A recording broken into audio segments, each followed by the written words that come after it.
This is Don Brown, and I'm running against Thom Tillis in the Republican primary for the United States Senate right here in North Carolina. I'm a former U.S. Navy JAG officer. I've written 16 books, including 15 on the U.S. military and 4 national bestsellers. I've worked with Secretary of Defense Pete Hegseth and others to battle the Obama administration's suicidal rules of engagement that got Americans killed in Afghanistan and Iraq.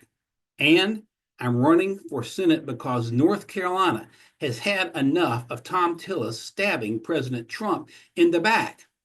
Now, Tillis is at it again, this time trying to sabotage President Trump's nominee for U.S. Attorney in the District of Columbia, that is Ed Martin.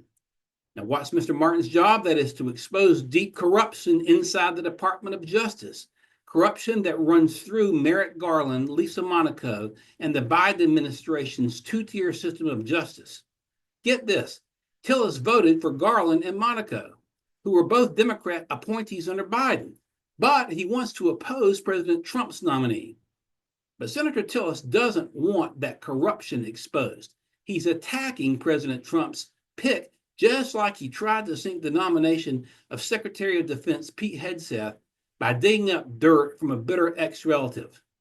Tillis only backed off when he could not get enough rhino votes to help him block Hegseth's nomination. And now it's the same playbook, this time against Ed Martin. You see, Tillis is terrified that the truth is going to come out. The DOJ has already admitted that at least 23 federal agents were embedded in the crowd on January 6th, and 15 of them entered the Capitol trespassing in a restricted space, and not one has been prosecuted. Meanwhile, patriotic Americans have rotted behind bars before the president's pardon without trial. And what did Tillis do? Well, rather than exposing Democrat corruption, he turned his back on J6 patriots whose constitutional rights were trampled on. No outrage, no calls for accountability from the DOJ, just another attack on Trump and the people he appoints. Now, let's be clear. This is a pattern. Tillis co-sponsored a bill giving Robert Mueller legal immunity.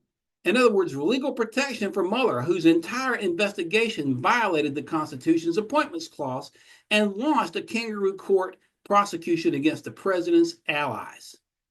In 2019, Tillis publicly attacked Trump's border emergency plan in the pages of the Washington Post. He opposed the president's terrorist policies, and now he's going after Ed Martin, Trump's nominee, to clean up the DOJ. Well, I'm not Thom Tillis, and I fully support Pete Hegseth, and I support Ed Martin. I support securing the border, and I support the president's trade policies, and I support holding corrupt bureaucrats accountable. Senator Tillis has betrayed our conservative North Carolina values. He no longer represents the people of our state. It's time for a change. I'm Don Brown, and I'll stand with President Trump. I will fight to secure our border, battle the national debt, and bring North Carolina a fresh new start in the United States Senate with a conservative senator. Visit brownfornc.com today. I'll be honored to have your support. God bless.